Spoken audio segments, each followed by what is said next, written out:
اعوذ باللہ من الشیطان الرجیم بسم اللہ الرحمن الرحیم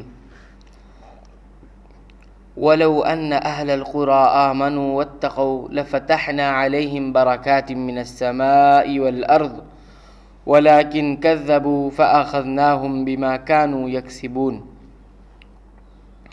اور اگر ان بستیوں کے رہنے والے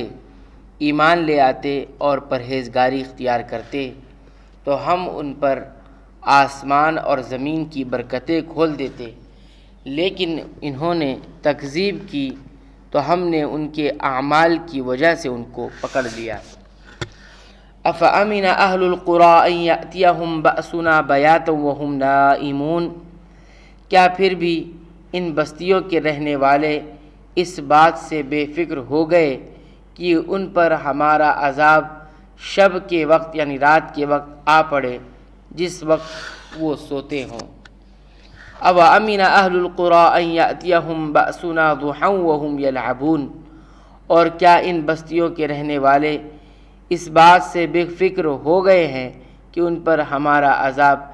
دن چڑھے آ پڑے جس وقت کی وہ اپنے کھیلوں میں مشغول ہوں۔ افامنوا مکر اللہ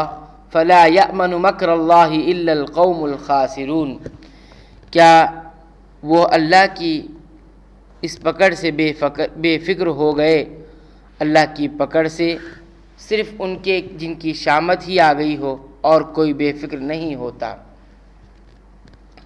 ان آیات میں اللہ تعالیٰ نے پہلے یہ بیان فرمایا کہ ایمان اور تقوی ایسی چیز ہے کہ جس بستی کے لوگ اسے اپنا لے تو ان پر اللہ تعالیٰ آسمان اور زمین کی برکتوں کے دروازے کھول دیتا ہے، یعنی حسب ضرورت انہیں آسمان سے بارش مہیا فرماتا ہے اور زمین اس سے سیراب ہو کر خوب پیداوار دیتی ہے جس سے خوشحالی فراوانی ان کا مقدر بن جاتی ہے۔ لیکن اس کے برعکس تکذیب اور کفر کا راستہ اختیار کرنے پر قومیں اللہ کے عذاب کی مستحق ٹھہر جاتی ہیں، پھر پتہ نہیں ہوتا کہ شب اور روز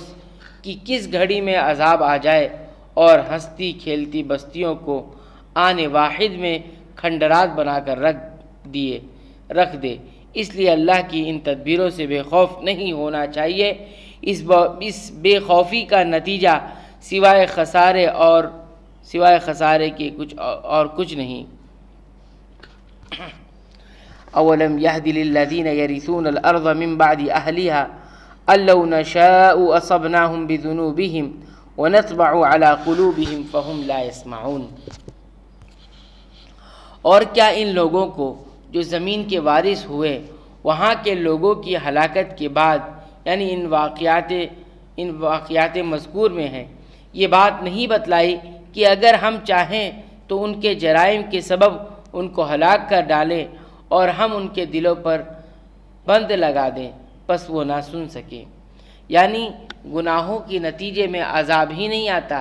دلوں پر قفل لگ جاتے ہیں، تالے پڑ جاتے ہیں، بڑے بڑے عذاب بھی انہیں خواب غفلت سے بیدار نہیں کر پاتے۔ دیگر بعض مقامات کی طرح یہاں بھی اللہ تعالیٰ نے ایک تو یہ بیان فرمایا ہے کہ جس طرح گزشتہ قوموں کو ہم نے ان کے گناہوں کی پاداش میں ہلاک کیا، ہم چاہے تو تمہیں بھی تمہارے کرتوتوں کی وجہ سے ہلاک کر دیں، اور دوسری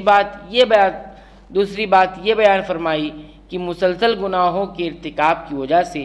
لوگوں کے دلوں پر مہر لگ جاتی ہے، جس کا نتیجہ یہ ہوتا ہے کہ حق کی آواز کے لیے ان کے کان بھی بند ہو جاتے ہیں، پھر واعظ اور نصیحت ان کے لیے بیکار ہو جاتے ہیں۔ آیت میں ہدایت تبین کی وضاحت کے معنی میں ہے، اس لیے ہدایت تبین یعنی وضاحت کے معنی میں ہے، اسی لیے لام کے ساتھ متعدی ہے۔ اولم یہد للذین، یعنی کیا ان پر یہ بات واضح نہیں ہوئی۔ اللہ تعالیٰ سے دعا ہے کہ رب العالمین ہمیں قرآن حکیم کے مطابق اپنے ایمان، عقیدے اور اعمال کی اصلاح کی توفیق عنایت فرما، آمین۔